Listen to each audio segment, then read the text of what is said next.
I can tell you one thing we're not going to hear from the President of the United States tomorrow night in this chamber is any specific actions that he would take or should have taken or apologies for his policies that led to the unfortunate passing 2 weeks ago of Laken Riley. That we know we will not hear because our Democrat colleagues refuse to take ownership of the policies that the President of the United States has adopted and that Secretary Mayorkas has implemented on his behalf in direct violation of their oaths to the Constitution and under the laws of the United States. And as a result, there are Americans who have died.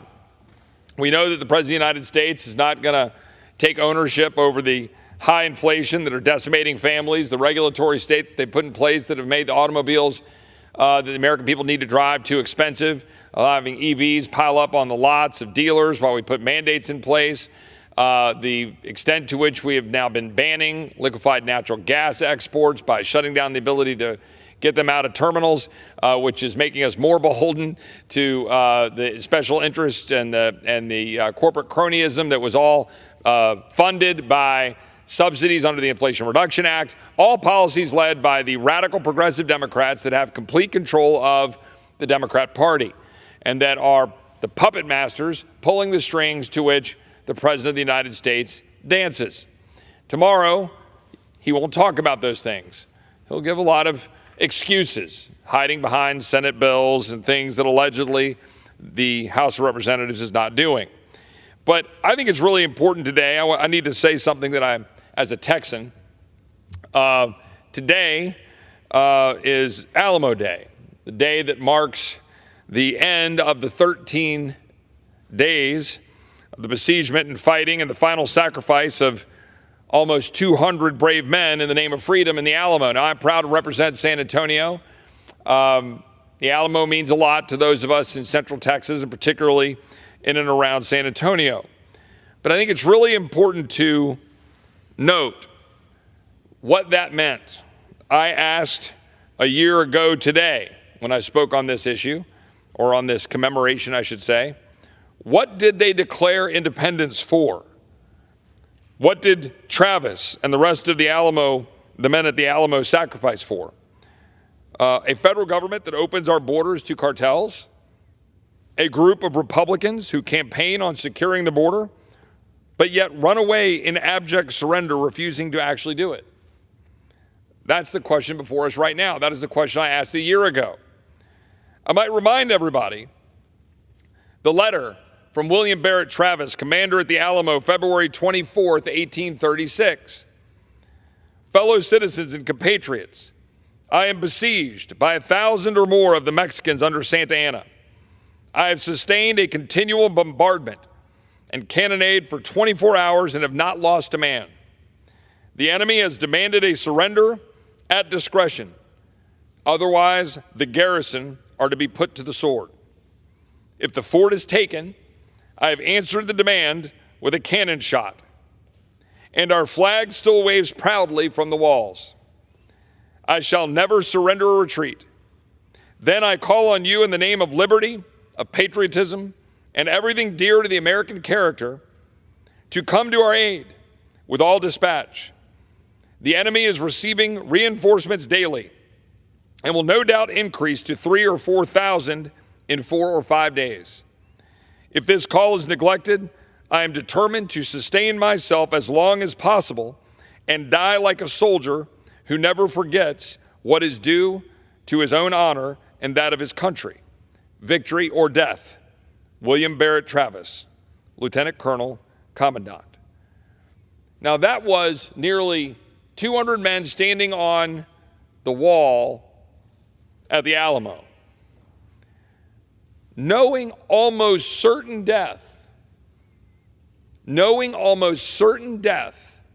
is what they faced. And it's notable that on this date, today, 188 years ago, William Barrett Travis, who wrote that letter, died. Davy Crockett, fairly well known in the history of our country, served in this chamber, although not in this building, but back behind us in the original House chamber, Davy Crockett, a member of Congress from the state of Tennessee, who, like a number of Tennesseans, came to the aid of Texas at the Alamo. Davy Crockett died that day, today, 188 years ago. We Americans love to have our parades. We love to commemorate these kinds of events. Ask a Texan about the Alamo, and they'll fill their chest and stick it out, and they'll talk about how great Texas is. Ask an American about D-Day or about our history and what George Washington did in crossing the Delaware, or talking about any of the great battles that our men and women in uniform have carried out on behalf of this great country. They will well up with pride, they will stick their chest out, and they will talk about how great this country is. But the question that I think needs to be asked, sitting here on the floor of the House of Representatives in yet again another empty chamber,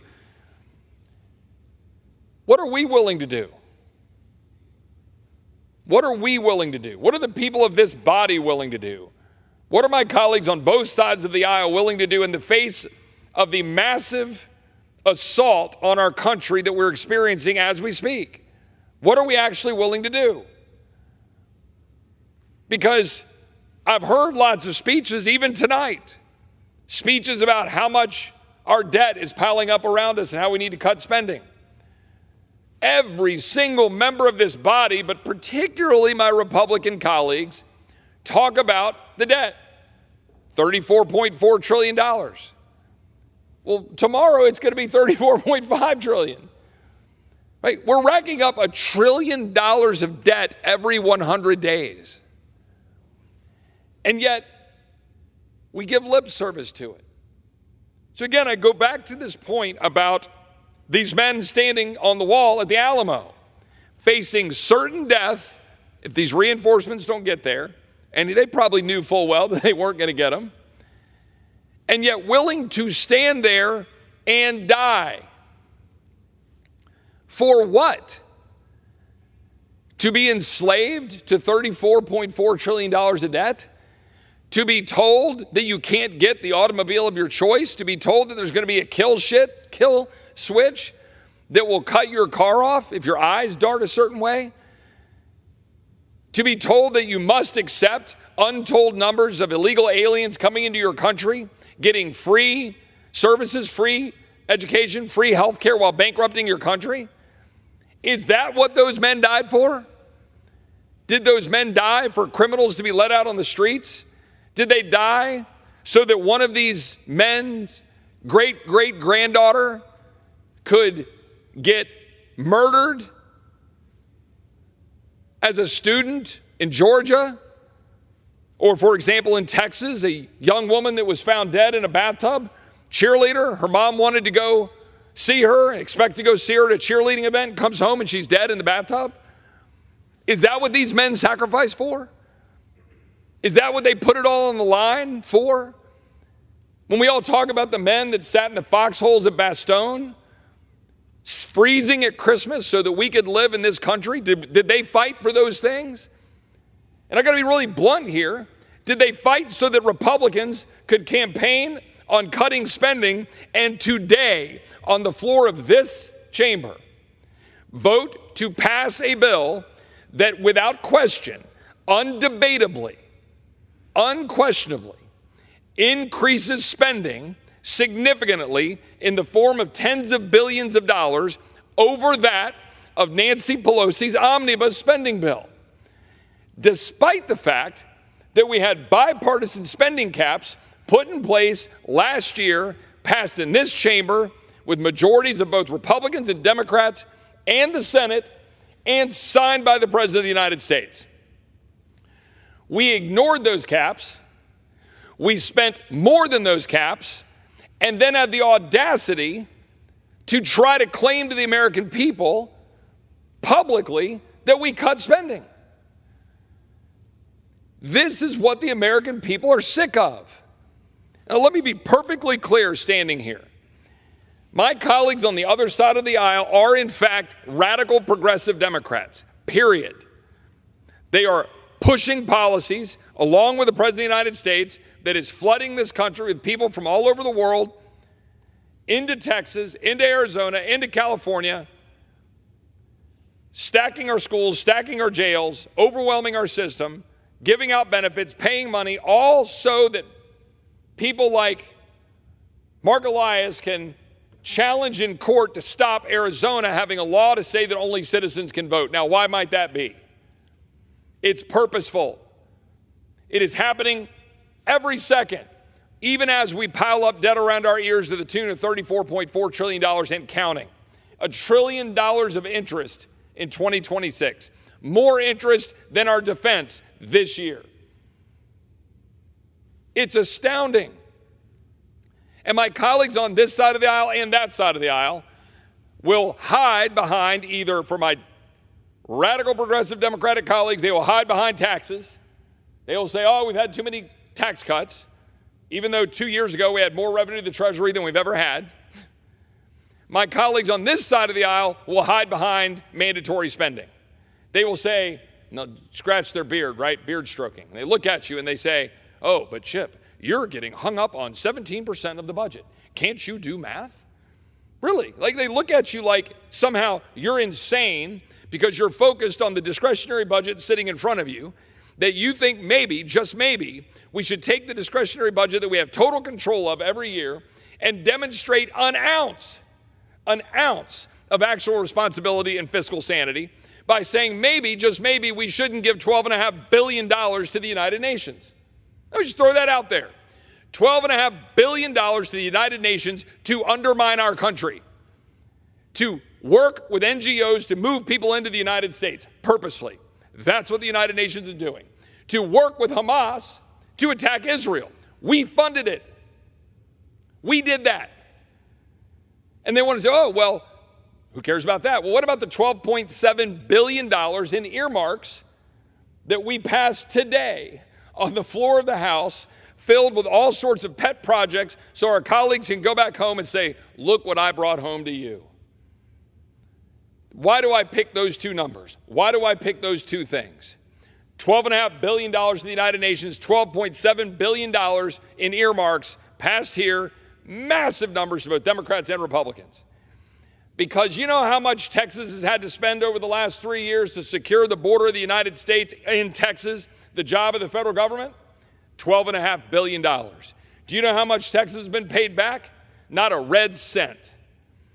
And all I can tell you is those boys that stood at that wall at the Alamo didn't do it for that. And on Texas Independence Day, on March 2nd, which was Texas Independence Day, I got to tell you, when you read about the history of our independence in 1836 as a sovereign nation for a brief 9 years before we joined the Union, it's got a nice ring to it. But Texas joined that union. And that union and that Constitution says this country is supposed to protect its border. And it's leaving Texas exposed. So with all due respect to Republican leadership, with all due respect to my colleagues on this side of the aisle, when I hear these excuses about we only have a 2-vote majority, well, oh, but sometimes you guys have taken down rules. That is swamp speak for I don't want to make the tough choice and say that we're going to go stand up on that wall like those boys did. That's what it means. It means Republican leadership is more concerned about defense spending for the defense establishment in this town. It means that Republican leadership is more concerned about ensuring that warrantless surveillance of Americans under FISA can continue without changing it. It means that Republican leadership is more concerned about ensuring that we have money for Ukraine's borders rather than our borders. That's the kind of thing we're talking about. Heading into the State of the Union tomorrow with the President of the United States in charge of a party of progressive, radical Democrats who want to remake our country, leave our borders open, and spend us into oblivion and conduct endless wars and remake us with radical woke policies and DEI and all the things that are destroying our country and dividing us up by race. I want a Republican Party that is shoving it right back down and saying, you know what? We're going to pass a bill that funds this government at the caps we passed last year. We're going to send it over to the Senate. We're going to send it over with H.R. 2 that'll secure the border of the United States, and we're going to go around this country and we're going to sell it to every single American. That like these boys on the wall at the Alamo, we're fighting for them. That like those boys sitting in the foxholes in Bastogne or walking into a wall of bullets in Normandy, we're fighting for them. Instead of what always happens in this chamber is that we find members of Congress fighting for themselves. Earmarks, political patronage, and power. When are we going to lay it all on the line for the people that we came here to represent? That's my question. I didn't wear the uniform. I represent a hell of a lot of people who do and did. And it's an honor to do so. And I feel like I owe every last ounce of devotion to this country and this Constitution and to them to lay it all out on the field here. So when my colleagues say, why are you so pointed or so emotional about a particular topic, or why are you down here animated? It's because of all of those people that sacrificed. It's those 400,000 tombstones on the other side of the Potomac River, many of whom gave the last full measure of devotion so that we could live free. And I got to tell you, we have an obligation to fight for this country. And I will call out President Biden and my radical Democratic colleagues for all they're doing to destroy this country. And I will work to do my best to make sure we have a Republican majority, because my Republican colleagues want to preserve and fight for this country. I know it. But we're not going to do it by doing what we did today.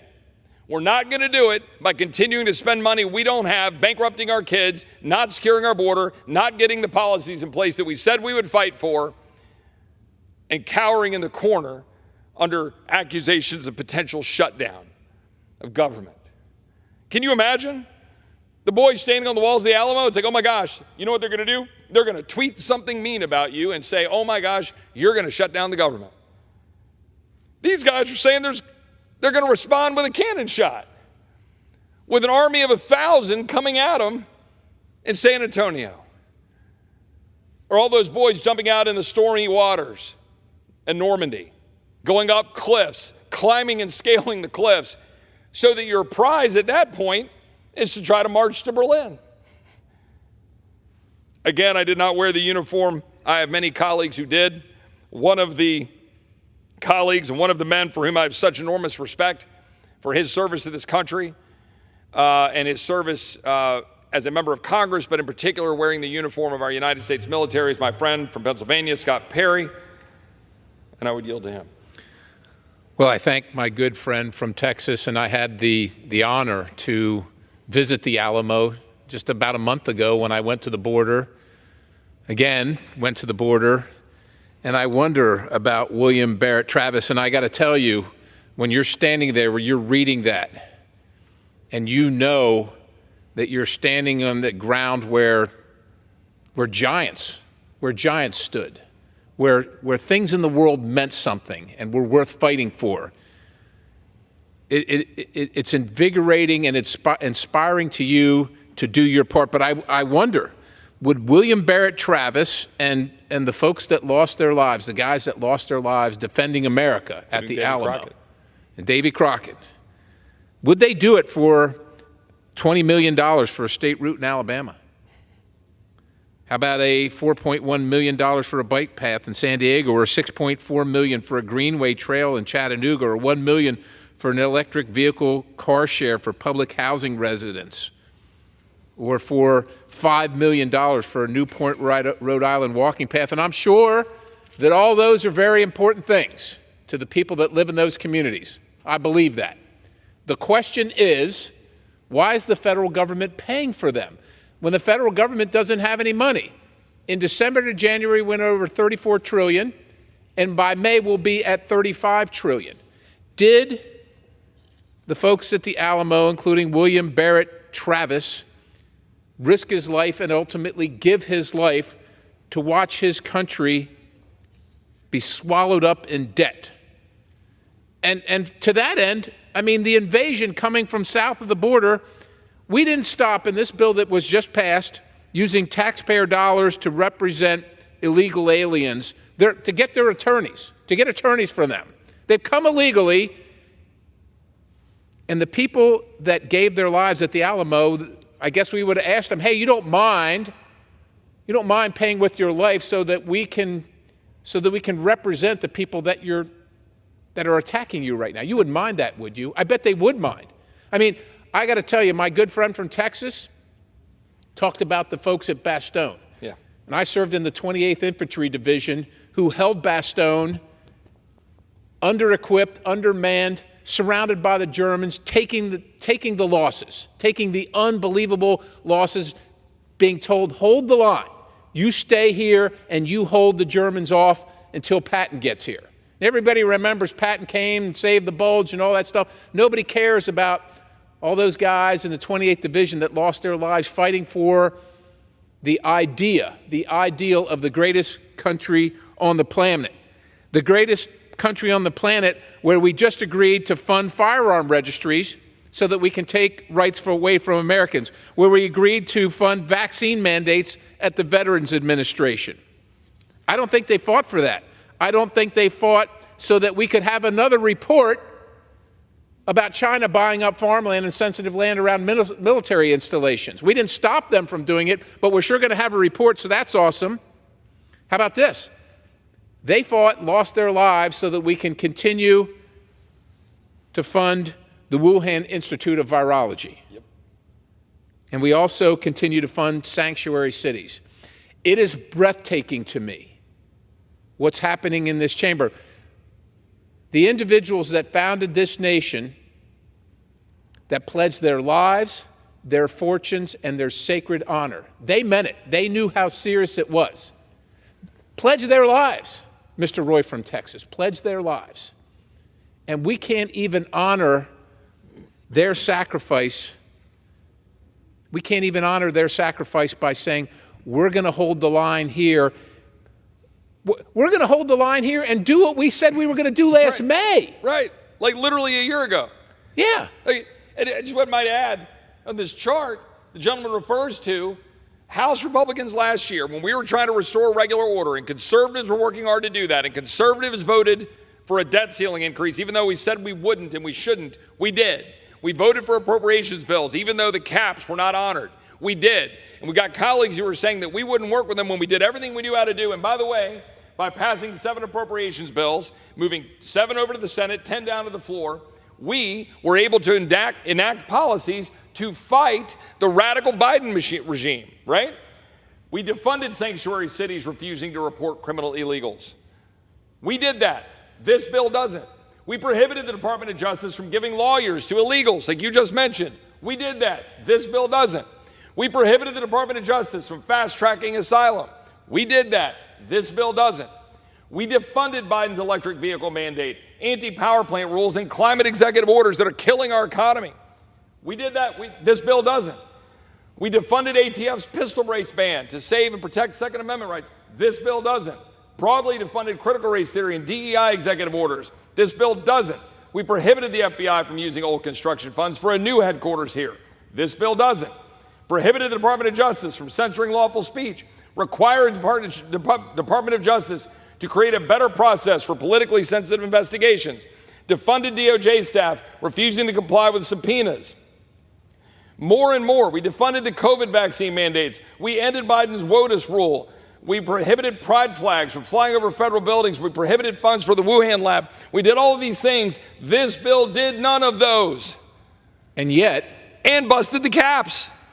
And yet, we'll have colleagues starting today, starting just moments ago on both sides of the aisle that will tell you, we can't afford this government. It's spending too much. Right. Our citizens can't afford their groceries. They can't afford housing. They can't afford their credit card bills. How did it happen? It happened in here a couple hours ago.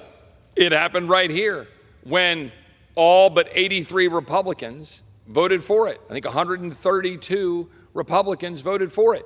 On the Democratic side of the aisle, I think it was 207 to 2 voted to continue to spend at higher levels, racking up more debt and more interest on our children and grandchildren.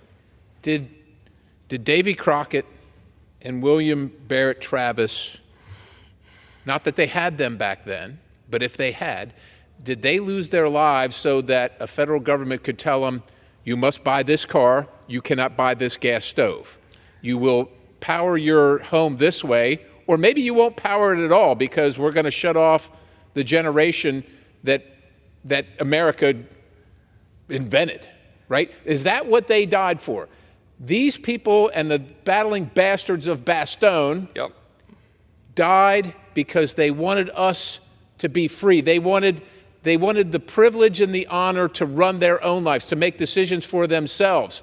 They didn't want a government that decided everything for them, but a government that laid out the framework where each one of them could determine their destiny. And now we just voted for the government to determine the destiny right here and in so many other places. And it is our duty, Mr. Roy, from Texas, and the duty of every representative that takes the oath to fight to ensure that the rights to determine your destiny reside with the individual and not an overbearing, out-of-control federal government. And today, we failed at that mission. Those gentlemen at the Alamo who gave their last full measure of devotion did it for an idea. Remember what they were doing, right? They were seeking separation from the federal government of Mexico and ultimately did so, right? A few weeks later, the Battle of San Jacinto, Texas wins. Texas becomes free, becomes its own nation, and they're living freely. They were throwing off the shackles of a burdensome federal government.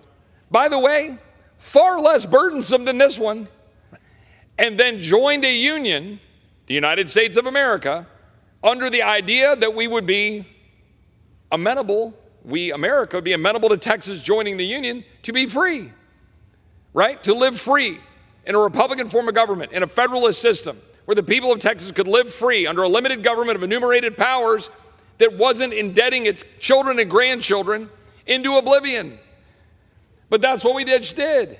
In addition to all of those policies that we punted to the ground, Republicans in this body just voted to support a shattering $1.66 trillion bill, forsaking every other option we spent a year exploring. We punted here. We had caps in place that would have spent right there. But we punted. Republicans punted in favor of that because it was the easy path in an election year. And that's what our children inherit. That's not why they joined the union. That's not why Texas fought at the Alamo to be free from Mexico and to join the union. They fought so that we could live free. Free from the bondages of economic slavery. Slavery is in many forms, but when you can't make the choices that you should be able to make as a free person because you can't afford to make the choices because your government is taking from you that which you have earned, that is tyranny, Mr. Roy. That is tyranny.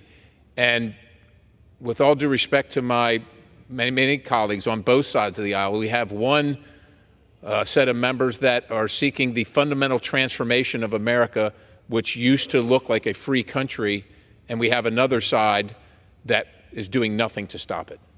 Well, I appreciate my friend for joining me. We came here tonight to celebrate what those men sacrificed for the state of Texas, but for our country, and the men like them and the women like them over our history. I hope we will do better.